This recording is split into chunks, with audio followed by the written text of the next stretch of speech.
Okay. Okay, we are streaming live now on the World Wide Web. They're watching us across the globe right now. Okay, so good to be with everyone, virtually and in person. Tonight, I would like to spend some time learning the first chapter of Tehillim. The first chapter of Tehillim became more familiar to me when I began my rabbinic career here at the Israel Scarsdale. Nothing to do with the Israel Scarsdale per se, but when you graduate from YU and you get smicha, so one of the gifts they give you is a madrich, a life cycles madrich, basically a little book. It's just like almost like a rabbinic cheat sheet, we'll call it. So they take it with you to a wedding, to a funeral, to a Page Ben. It has all the brachot, all the things that you say, and instead of a large clunky siddur, and you're under the chuppah, you're trying to whatever. It's like it's on like a very small book. If you ever noticed, you'll take a look. Right, Morgenstern uses it. Like every rabbi basically uses this. So when you open up to the pages that relate to a funeral. You notice though, usually when you attend a funeral, there are usually a paragraph or two of Tehillim at the beginning, and inevitably this is one of them that we're going to study tonight. It's always almost recited at every funeral you'll go to. Chapter 1 of Tehillim. So how did it become associated with a funeral? And death, and the end of someone's life is something we'll have to sort of in the back of our mind as we go tonight through this chapter of Tehillim. How did this become associated with the funeral? That is something for us to think about. When David HaMelech put this together, I'm not so sure that he was thinking funeral, but why is it that we think funeral when we think of chapter 1? And I would actually argue that it's used in a very particular way. After really kind of studying this more in depth, it's used, I think, in a very particular way in a funeral that is meant to get us to reflect about the person who passed away. But also perhaps one of the takeaways, whether we like it or not, when we go to a funeral is we can't help but think about ourselves sometimes in our own life and our own trajectory of where we're going and what kind of life we want to live. So let's, without further ado, let's jump right into to Psalm number 1. Tonight we'll be pulling a little bit from a different but a different rabbinic thinker. With regards to this, so we'll see some of the comments from Rabbi Avi Baumel, who also writes for Yeshivat Har Etzion's website, and I have my own thoughts that I want to share with you, in particular that I've thought about as it relates to this topic. Okay. And what else I'm just going to do here, so it doesn't get. I'm going to turn my WhatsApp off on here, so it doesn't start dinging everybody here, and also. I'm going to turn off silence all the notifications. Sorry, I just don't want this to suddenly go off in the middle. Okay, done. Okay, let's read Tehillim chapter 1 from the beginning to end. Not so long, it's 6 verses. Ashrei ha'ish asher lo halach ba'atzat rishayim u'v'derech hata'im lo amad u'v'moshav leitzim lo yashav. Now again, this might sound familiar to you, right? Maybe a little come back to you now from being at a funeral. Happy is the man who has not followed the counsel of the wicked, or taken the path of sinners, or joined the company of the insolent. These are the scorners. These are the arrogant type. Okay, happy is the man who has not followed these types of people. Okay, if you have any thoughts, maybe jot them down, and we'll kind of gather them together. All right, There's a lot can be said about each of these verses. Rather, let's keep reading.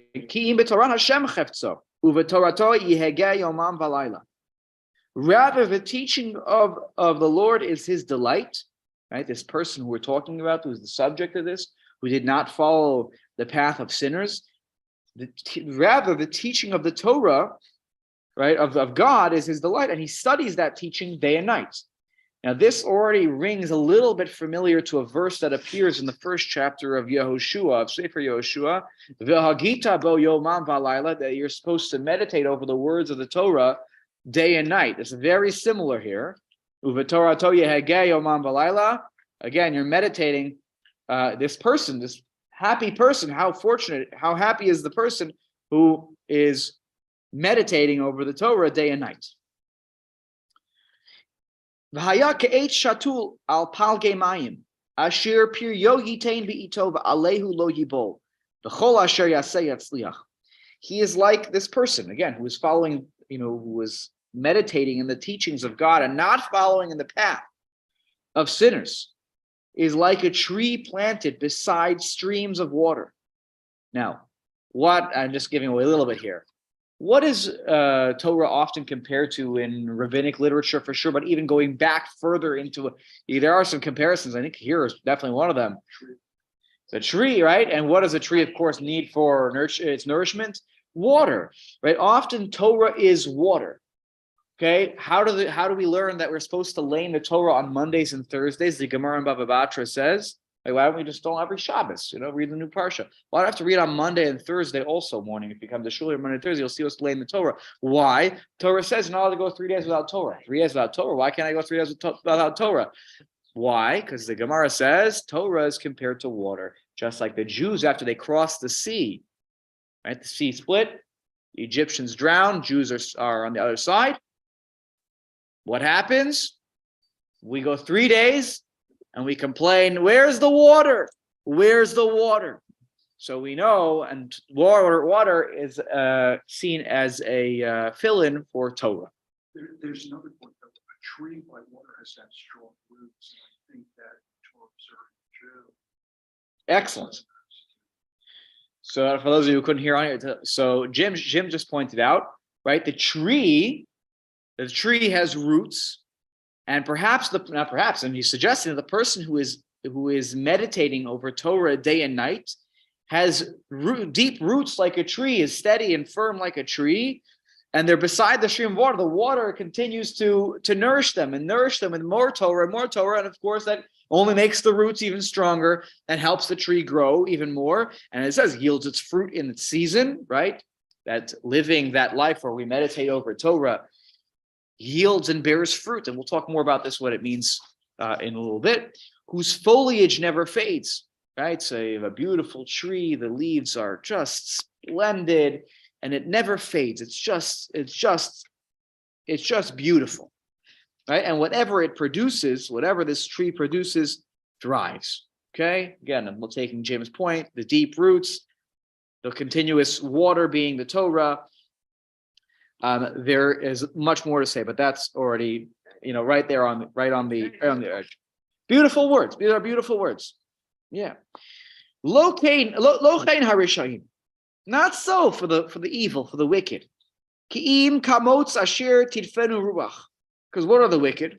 And this really does lend, I didn't even think about Jim's point about the deep roots of the tree, but it fits very nicely with what he's saying, which is they don't have those deep roots. So what happens? Rather, they are like chaff that the wind blows away, right? The wind comes, there's no substance there. There's no depth. There's no, the winds blow this way, they blow that way. This person goes, whatever is the latest fad and trend, they're not rooted, right? They're just, the wind blows the chaff away. No big deal.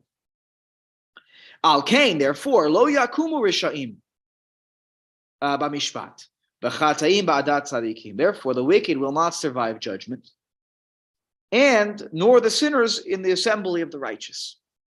Now we can talk about it. We'll talk a little later. What is that a reference to? Mishpat could be again to God's, doling out of justice. Right? How have you lived your life? Right, the one who has meditated in Torah day and night, who's planted their roots very deep in that, so they'll tend to fare better. The one who doesn't, so in a moment of judgment, God will not necessarily look favorably upon them. So the second phrase is more interesting in the sense, what does it really mean? The sinners, right, will not survive in the assembly of the righteous, of the tzaddikim. Which again, maybe that's a reference you could say to Olam Haba, in the world of of tzaddikim, they won't stand a chance. Or you could even say that there's something to be said about that in this world, right? Amongst the righteous will sniff them out and know exactly who they are, and they will not survive that company, as it were, figuratively. Last pasuk, Ki yodea Hashem derech tzadikim, because at the end of the day, you can fool people all you want. God, what does God care about? Ki yodea Hashem derech, God knows the ways of the righteous, the derech rishayim toved, and the way of the wicked is doomed, is lost. So, again, you're thinking a funeral, thinking, okay, maybe I can make some initial connections, right? Okay, we're reflecting about a person's life, and we're trying to say, look, this person followed a good path. We're trying to see them in the good path. And then you choose another parak in the book of that they give you when you're a rabbi.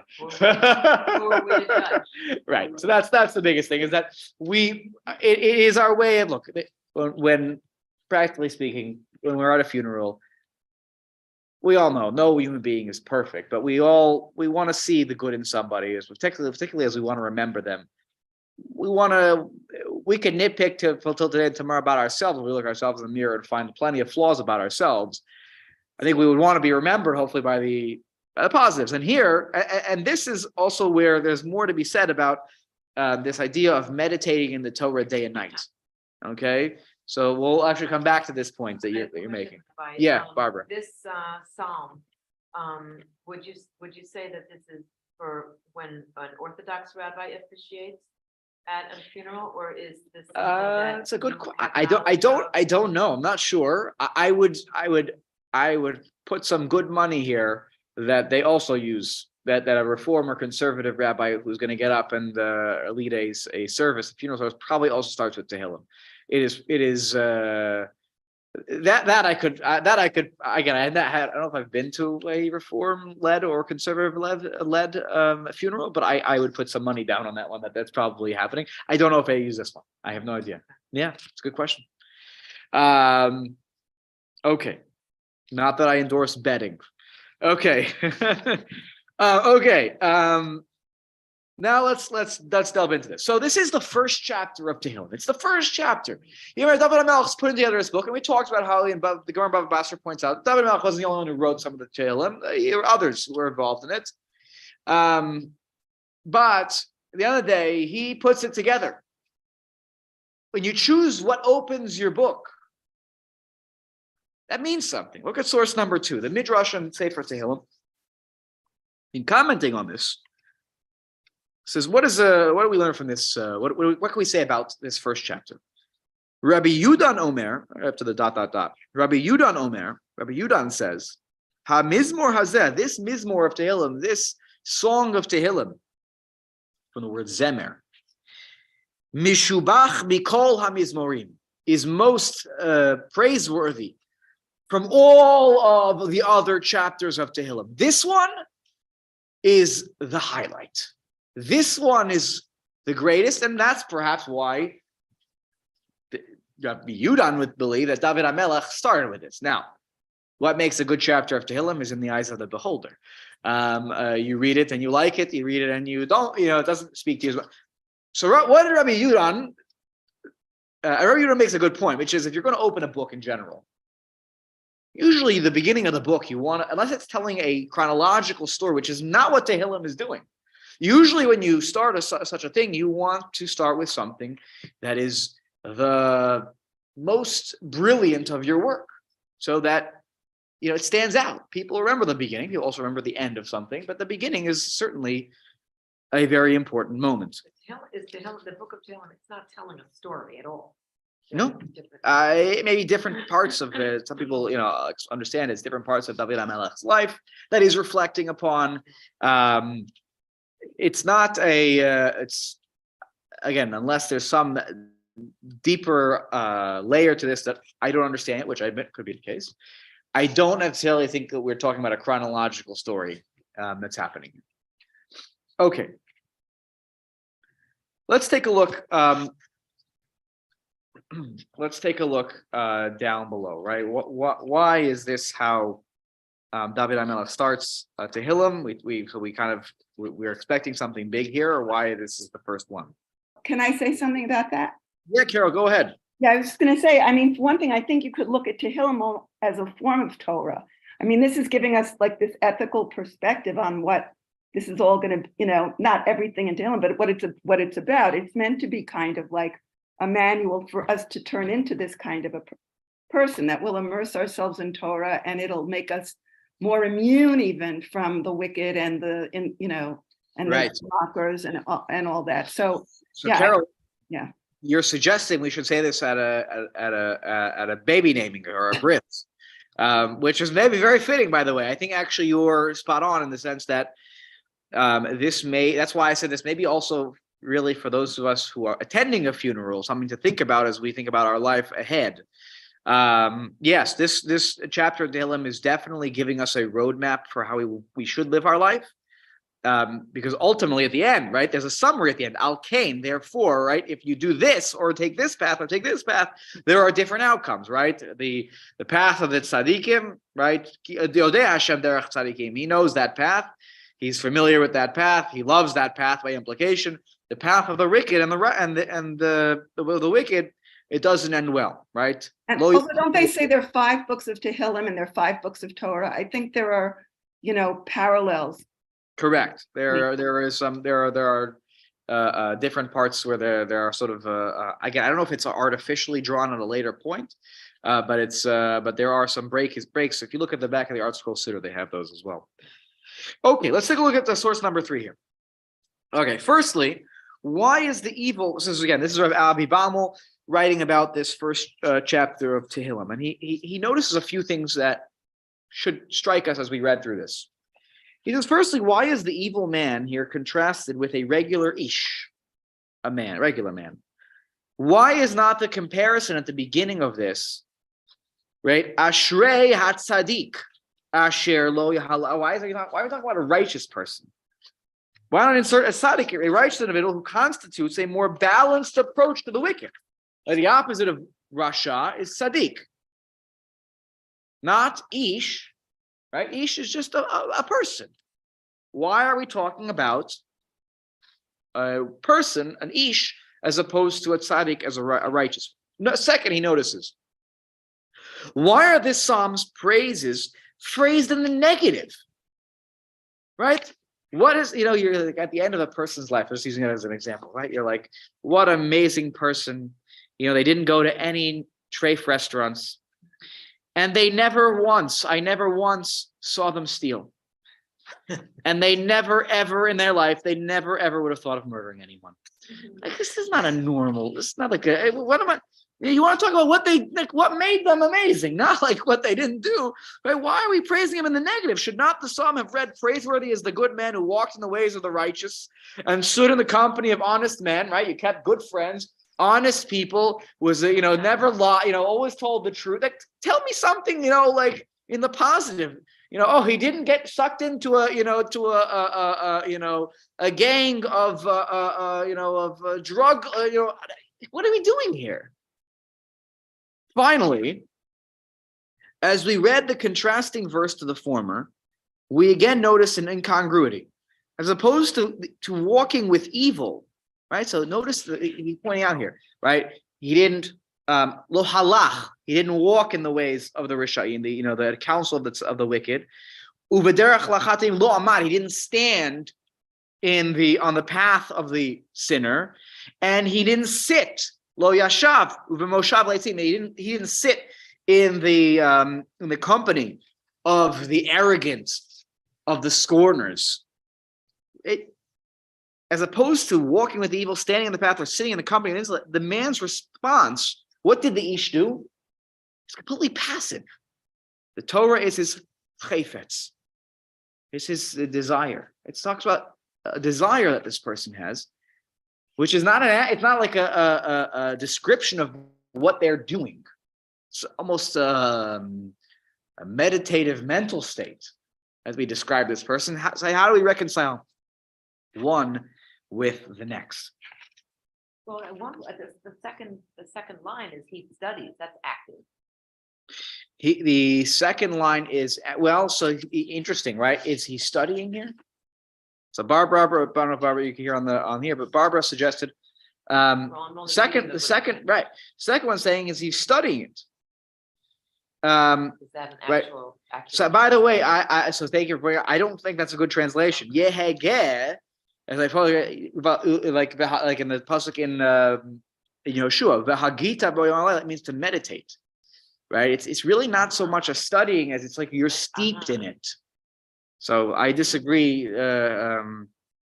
I disagree humbly with the translation here that Safaria put forward,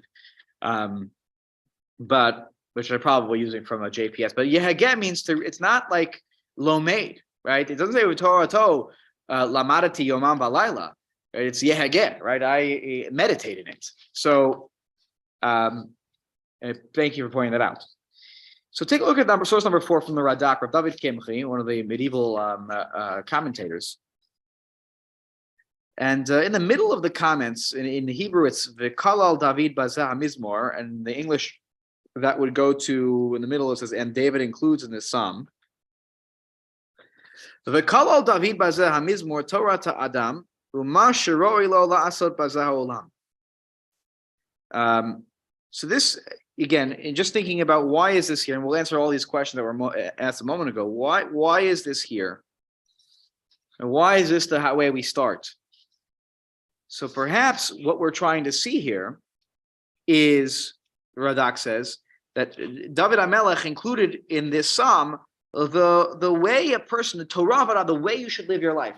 They write law. I don't like the word law. Torah means a way, a path, right? The ways of Hashem, right? The Torah. So the way of a person, right? And the description of what is proper for them to do in this world, right? What is the reward for tzaddikim, the punishment for rishaim? And so, as Carol suggested a few moments ago, right? According to the Radak, this is exactly what this is all about. We start the book. David HaMelech is giving us a very clear, here's my overall summary, right? This is the key to life, right? It's about steeping yourself in Torah and not getting pulled into things that sometimes may lead us on the wrong path. Okay, that doesn't answer our questions, but again, may give us an insight into why this is here at the beginning. Now, let's go to source number 5 and start to try to work through some of these questions that were just asked. At the outset, this is Rav Avi Valmo again. At the outset, we should ask ourselves for whom the Psalms were composed. One might assume that they were written for the scholar, right? David HaMelech, himself a king, scholar, connected with God, would write this for the nobles, the scholarly, right? The righteous individual who studies the words of the Torah day and night. But is that assumption entirely correct? Right from the start, then, we are introduced to the intended audience. Happy is the person, right? The man, Ish. The average man on the street is the psalmist's listener. We're not talking to a Rosh Yeshiva. We're not talking to the person who had never sins and makes mistakes. We are talking to the average, everyday person who, I certainly can see myself in that group. I don't want to speak for anybody else, but I imagine a lot of people would find themselves just being content, being an ish, just a person. Well, but Go ahead, Jim. Yeah. I think we want to be, at our death, we would want to be compared to the average person, not exotic, because I don't think there are many of us that could meet that standard. I think that's the answer to his first question. Being why? So you're saying that our death, right? I think we had a funeral situation. We don't want to be compared to the tzaddik. We want to be compared to the average, everyday simpleton. Right. Okay. Right. Very well could be. Yeah. But also. Yeah, Barbara. I don't know what King David was thinking or what his intentions were. Right. It seems to me that he wants to reach out to he wants to reach out to most of the everyday people. Mhm. And like Jim was saying, how many tzaddikim are there? Correct. So he wants to reach out to regular. Correct. David HaMelech wants to reach a large audience here, right? This is not the keys. He's describing something that's within reach of every human being, basically. If you think that something is beyond yourself, that's why, if the Avot and the Imahot who are described in Sefer Bereshit felt like they were beyond something that I could ever aspire to be, well, then what am I learning from their stories really? That they're so wonderful and great, which they are, but I can never reach it. So what do I take from my personal life? Or do we actually see the Torah points out, that there were challenges in their life too, family challenges. Look at Yaakov with his sons and what he had to deal with, and Yitzchak with his two boys, and there's an Esav and there's a Yaakov, and these are relatable, situations that they're going through, troubles and problems that we can go through, and look how they overcome them or face them, go through their challenges. So, David HaMelech is aiming this at everyone. Absolutely. It is within his world that the day-to-day battle of good and evil takes place, right? The average person, we face good and bad every day, choices that we have to make. It is for him that King David writes his words and experiences. It is that man who will ultimately internalize these words in order to achieve spiritual growth. David HaMelech is trying to give us the keys to how we grow in our life, how we achieve a path of righteousness over a path of evil. But we're not talking about things that are for the righteous. We're talking about for the everyday person. Now,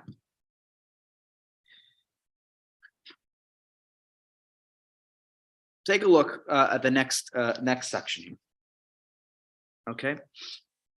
With what words does King David initiate his emotional songs? Perhaps through his anonymity, right? By the way, notice just somebody had pointed out here, it doesn't say, many of the Psalms start with Mizmor LeDavid, Mizmor this, just like gets right into it. Okay, now again, we've talked about in the past, those may be poetic or related to the dedicating it to somebody. That doesn't necessarily mean that they wrote it, but notice there's nobody here. It's an anonymity, right? That's at the beginning of this. So he's emphasizing that he is not part of the righteous either.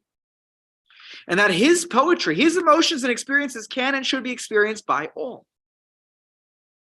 The book is about a man, a regular person in the street. Perhaps he is a king or perhaps a priest. But when it comes to battling evil and overcoming its blandishments, one can learn from David as well. Now, he is well known, David HaMelech. I'm not sharing any secrets here. David HaMelech was not perfect. How do we know this? Because the Bible says so. Take a look for a moment at source number 7. I'm not going to read this whole story. David HaMelech happens to his eye happens to catch his eye happens to catch Bathsheba, who was married. This is a story from the second book of Shmuel. Bathsheba is married at the time, married to someone named Uriah Hachiti. And the Jews at that point were also engaged in war. And David HaMelech is the king. And as the king, you're also essentially the head of the army. You had generals, but just like in America, right, the president is the commander in chief. So too, David HaMelech was the commander in chief. Whatever he says, they have to follow his word. And what did he do? He sent Uriah to the front lines. And no surprise, Uriah died in battle. And then what happened? David HaMelech married Bathsheba. And this is a very shady move to, take a look at the story. I'll just read it in English. I'll run through it. He's confronted about this. God, through a prophet, confronts him. God sent Natan Hanavi to David. He came to him and said, there were two men in the same city, one rich and one poor. He starts with a mashal, a story. He says, David, King David. There are two men, one rich, one poor. The rich man has a very large flock and herds, but the poor man has only one little ewe lamb that he had bought. He worked hard, he bought it. He tended it, and it grew up together with him and his children. It used to share his morsel of bread, drink from his cup, and nestle in his bosom. It was like a daughter to him, this little ewe. One day, a traveler came to the rich man, but he was loath to take anything from his own flock or herds to prepare a meal for the guest who had come to him. So he took the poor man's lamb and prepared it for the man who had come to him. And David HaMelech, such a thing happened in my city? It flew into a rage against the man. And he said to Natan, As the Lord lives, the man who did this deserves to die. He shall pay the lamb 4 times over because he did this and showed no pity. And Natan turns to David and says, that person is you. Thus says the Lord, God of Israel. It was I who anointed you king over Israel. And it was I who rescued you from the hands of Shaul, who wanted to kill him. I gave you your master's house and possession of your master's wife. And I gave you the house of Israel and Judah. And if it were not enough, I would give you twice as much more. Why then have you flouted the command of the Lord? You took the position of commander-in-chief and you abused it. And you put Uriah the Hittite to the sword. You sent him to the front lines. You took his wife and made her your wife and had him killed by the sword of the Ammonites.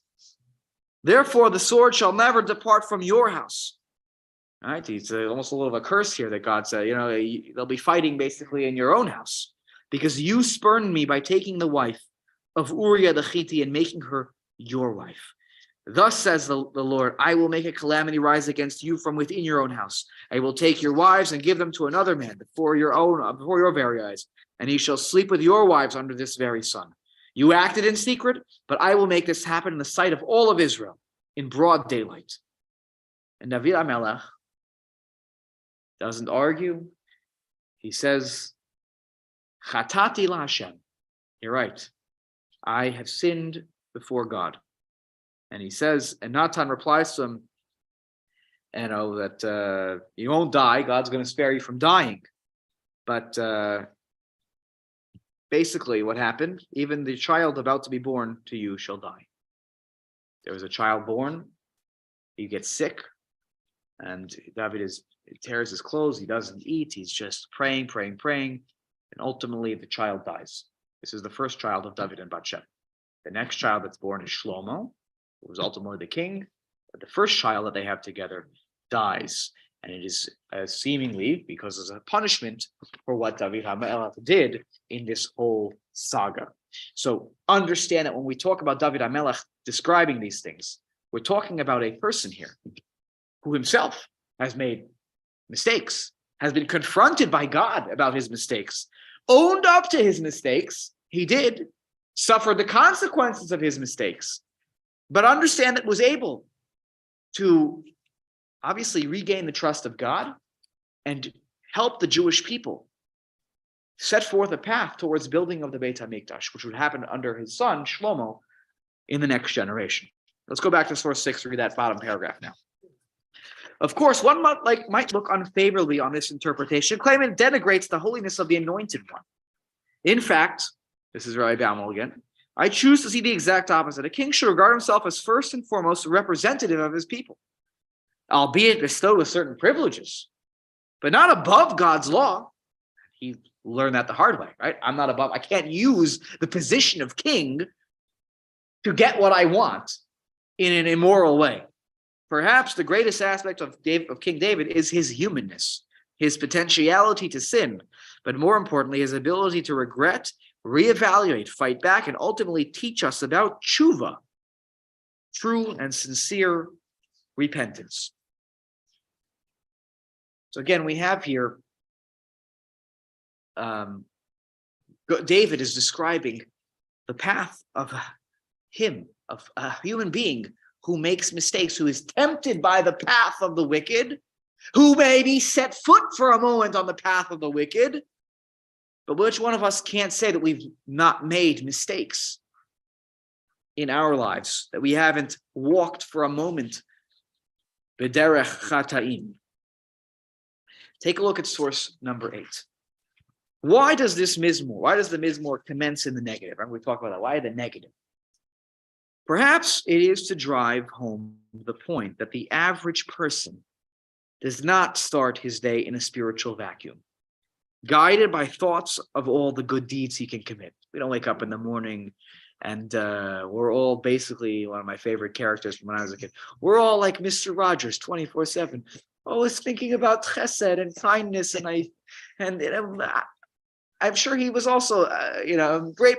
I'm sure he made mistakes too, because we're human, right? We don't wake up in the morning and we're just like perfect. Rather, in today's immoral society, it is a constant struggle to just stand on one's own 2 feet. When one walks in the streets, today you don't have to go that far. You can walk on Facebook. You can walk on this social media, and you walk down a path of awful whatever, people saying all sorts of evil things about each other, and back and forth slinging of arrows. When one walks in the streets confronted on all sides by counsels of the wicked, the battle against evil has already begun. You go out in the world, you're making choices every day. We're making choices every day, good and bad. There are choices we make. But derech chal, in general, I hope we make good choices. It feels like, we feel strong. But we all know the temptation of making the wrong choices exists. It's there. Let one not be misled into believing that in order to be worthy of praise, one must first achieve a tzaddik's greatness. Actually, true happiness can be obtained through constantly combating the evil of one's own mundane surroundings. Right? Just being true to who I am, not doing anything spectacular. How does one combat this evil? That's the teaching of the Lord is his chefzo, his desire, and he uses the word studies. I don't really like that word. And he meditates in it day and night. And I'll tell you why I don't like it in a few minutes. I'm going to get to it. And he meditates in it day and night. I live a Torah valued life. I don't do that.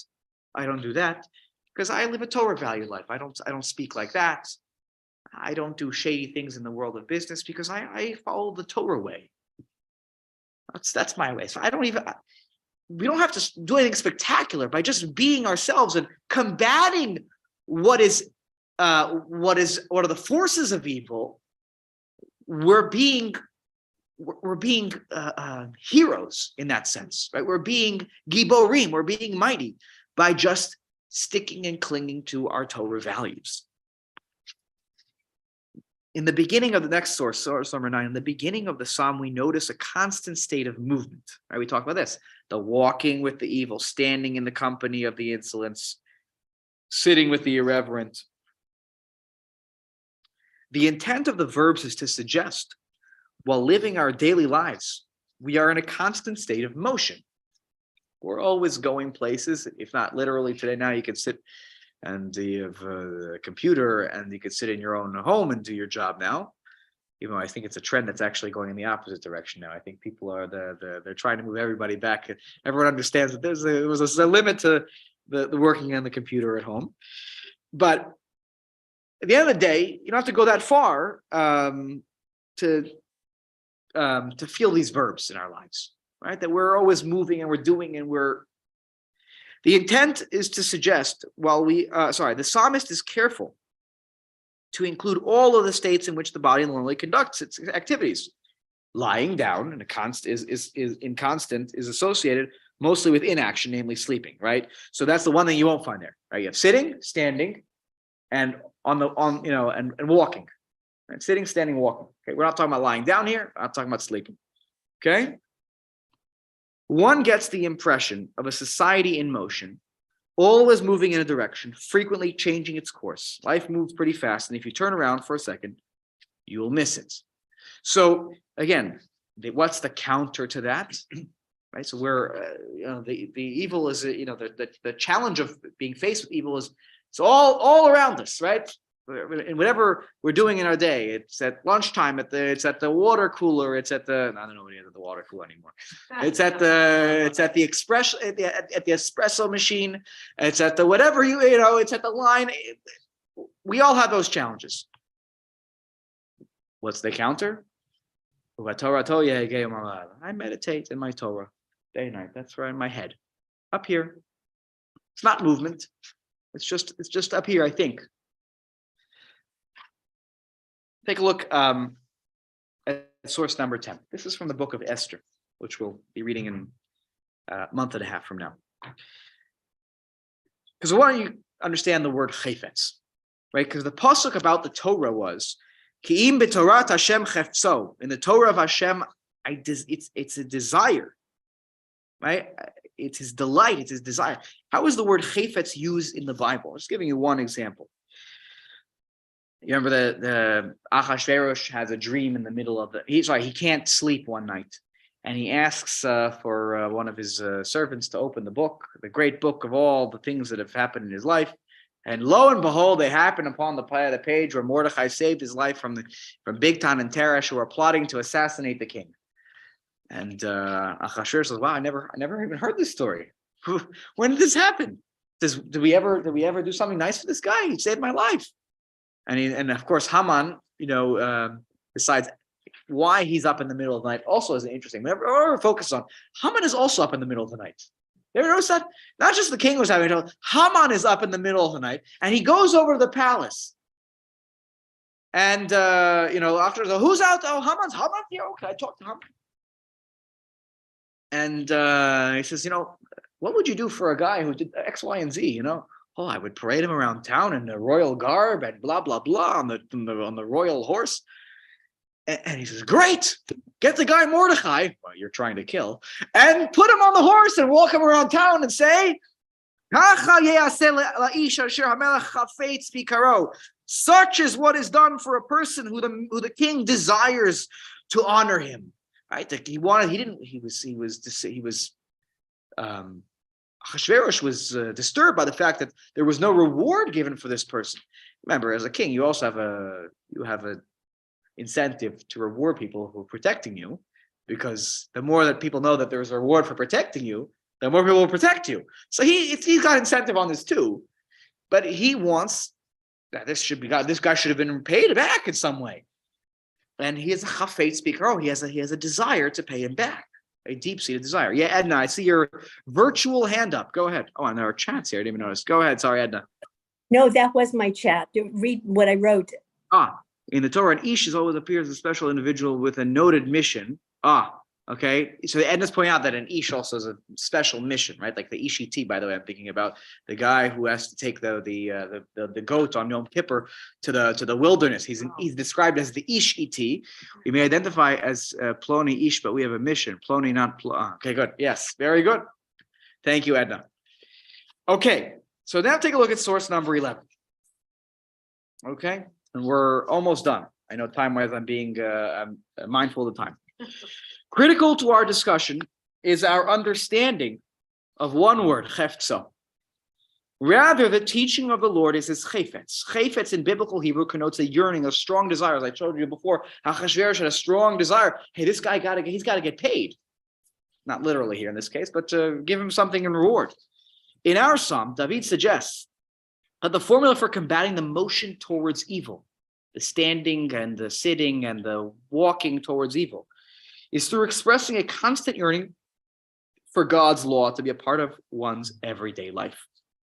Thus, we do not respond to the evil that surrounds us by fleeing from the world and assuming a monastic approach. Instead, we search for an antidote. Right? We're not supposed to. Jews are not. I firmly believe this. Jews are not supposed to pretend we're not a part of the world. When God chooses Abraham to be the bearer of his message and his teachings of the world, he doesn't say, Abraham, go live in a cave. He actually, what does Abraham do? He says, great, I'm going to go teach other people. And suddenly he has a large following. The goal of Abraham is to spread goodness to the world, teach the world what God's ways are all about. Which means we, the children of Abraham, our job is to be exemplary human beings to others in the world and say, here's how we should live. And that means we have to contribute to the world and care about the world, okay, outside of this, the sort of the Daled Amot of the Jewish world, right? The antidote which will enable us to focus on the bleakest of circumstances, that antidote, King David avers, is the yearning for Torah.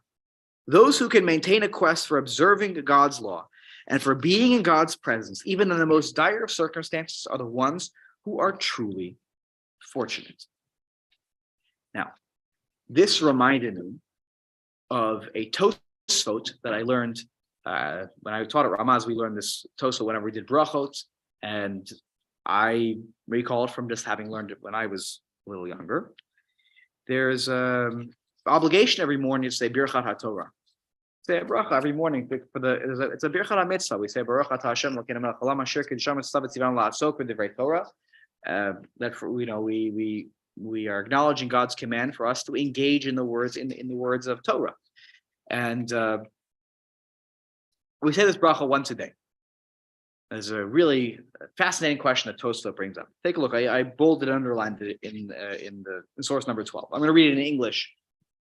The blessing of Asher Bach Rabanu Lasok B'divrei Torah, which are mainly blessings for Torah study, covers his study for the entire day. So I say the bracha once during the day, in the morning, and that covers my Torah study for the entirety of the day.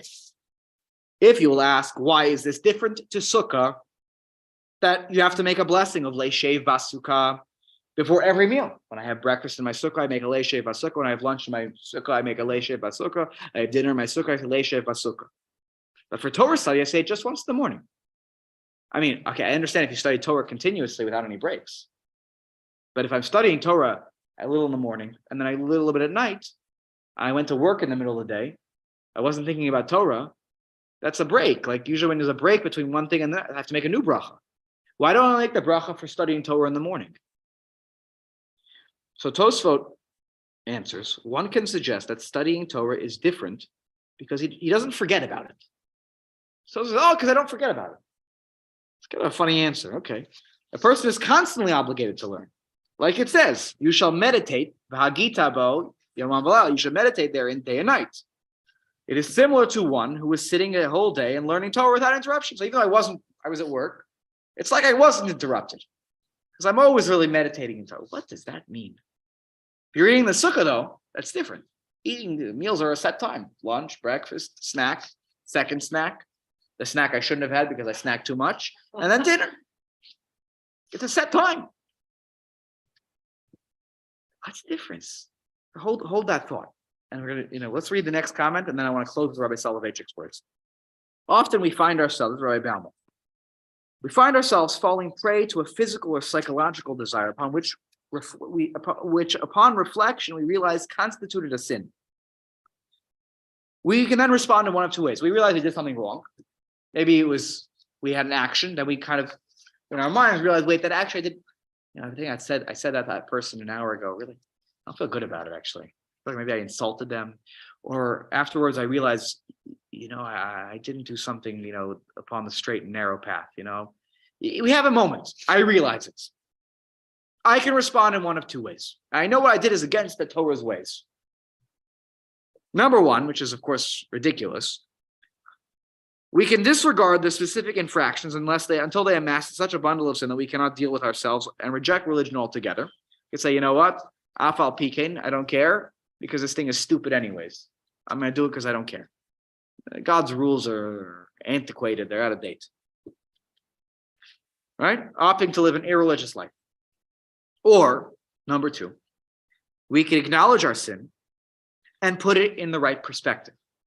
Thus, we believe in God and in His law. Even if I make a mistake, I can believe in God and believe in His law.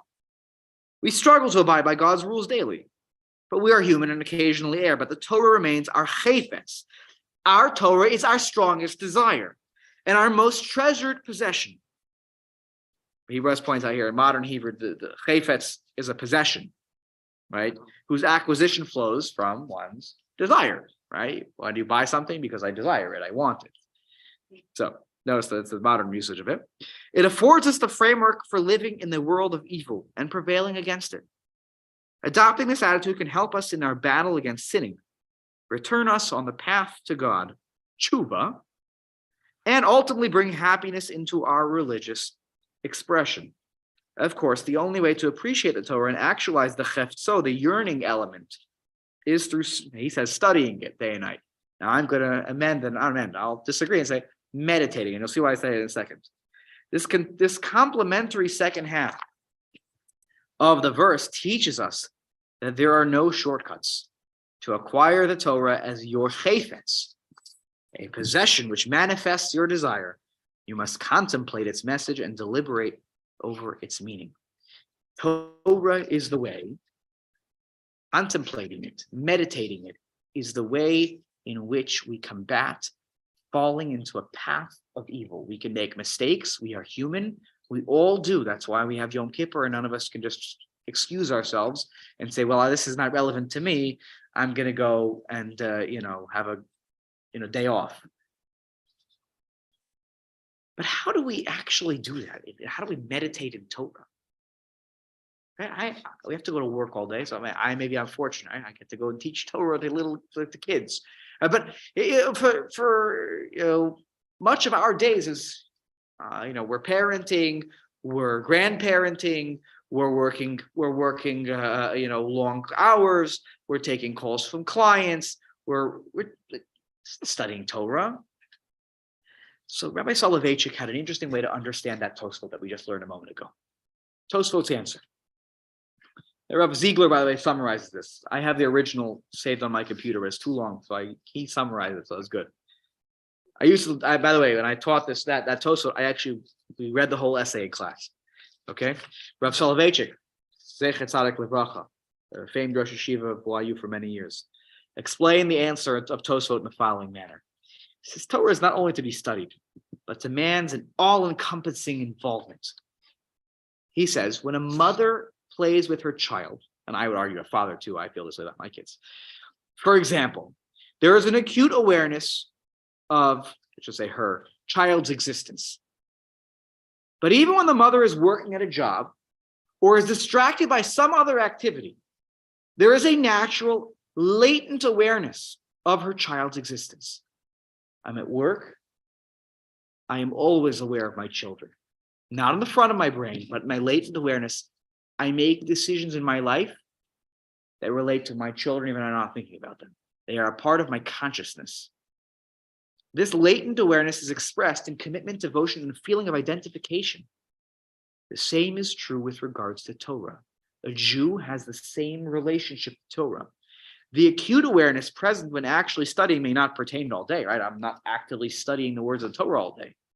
But the latent awareness of Torah is always there. And I would argue that all of us here would agree with this. Even when I'm not thinking about Torah, Torah is essentially central in my life. The decisions I make every day, that we make every day, are guided by them, even when we're not thinking about it. Torah is central in our life, even when it's in the back of our mind. It's not what I'm doing right in front of my face. I'm not acutely aware of it at that moment. For this reason, Rabbi Soloveitchik explains, this bracha is only recited once in the morning. I don't have to repeat it later on, as it suffices for each time one learns during the day, no matter how many interruptions take place, because the Torah is always on my mind. It's just in the back of my mind, is what he's saying. It guides my life even when I'm not thinking about it. I'm connected to it. I'm meditating. When I meditate in Torah, it means that has become part of who I am. So if you think about the Psalm, you think about this chapter, again, day and night, I meditate in it. My life is defined by it. When I define my life by Torah, of course I make mistakes, but I will never walk down the path of the wicked. I might take a step. I may take 2 steps, but I will not walk down the whole road. I will not sit b'moshav leitzim. I will not sit with the arrogant scorners of the world. And that's why I think if you look at the rest of the Psalm very quickly, right? You are, to take Jim's point from earlier, you're well-rooted. And what happens when you're well-rooted? The wind can blow, and yeah, it might blow in the wind a little bit, but not like the chaff. The chaff, they have no, you're not following the Torah's values. You get blown around. You go with this, with this trend, and you follow this person who's leading you down a bad path. When you have values that keep you rooted, you make good decisions in the, b'derech klal, generally speaking. We all make mistakes here and there. And that's why it's like k'eit shatul al palgei mayim, or like a tree planted beside a stream of water. The Torah continues to water us. And it yields fruit in our lives. When we follow the Torah's ways, look what you have. You're connected to community. You're connected to a set of morals and values that hopefully help us feel a sense of, I feel good about this. This is the right thing morally. I feel good about the laws of that I keep, the Shabbos and Kashrus and interpersonal laws. I feel good about it, and it's yielding fruit, and the foliage never fades. It's not like winter. It's like palm trees in Florida. They're always there, beautiful all the time. And whatever it produces thrives because it's based in Torah, well-rooted. The wicked, they're the chaff. The wicked won't survive the judgment, right? Judgment of God. And you know what? They will not survive in the assembly of the tzaddikim. People who who are steeped in the ways of the Torah, the average person, the sinners are not going to, they're not going to survive around them. They can't continue being who they are when they see that there's a disconnect. How could I be around? They're either they're going to be influenced in the positive, right? Or they're going to find themselves on the outside looking, right? And God cherishes the ways of the tzaddikim. Now the person, notice, has become a tzaddik. The ish, at the end of his life, turned into a tzaddik because he was well rooted in Torah. But the way of the wicked, they were doomed. Again, you think about this at the end of a life, right? Notice the person went from an ish at the beginning. They didn't want to be. I live my life. I'm just a regular person. At the end of the life, we can say, look what you did. You lived a life that was guided by Torah. Yeah, you made mistakes. We talked about before. Everybody makes mistakes. But your life was guided at its core by Torah that was v'hagita bo yomam v'layla, u'v'torah yehegei yomam v'layla. You meditated in it every night and every day. You lived that life, even if you weren't acutely studying it, as Rav Soloveitchik points out. And therefore, the Lord cherishes the way of the tzaddikim. Okay, hopefully this gives us some insight. And by the way, I think as a person who attends a funeral and you hear this being read, it gives us what to think about. How do I want to get to that end point? So that I'm after 120 years and I'm a tzaddik. Hopefully, when they look back, how did I get there? If I make sure that my life is rooted in Torah values. Adolescents also. Yes, that's what that was.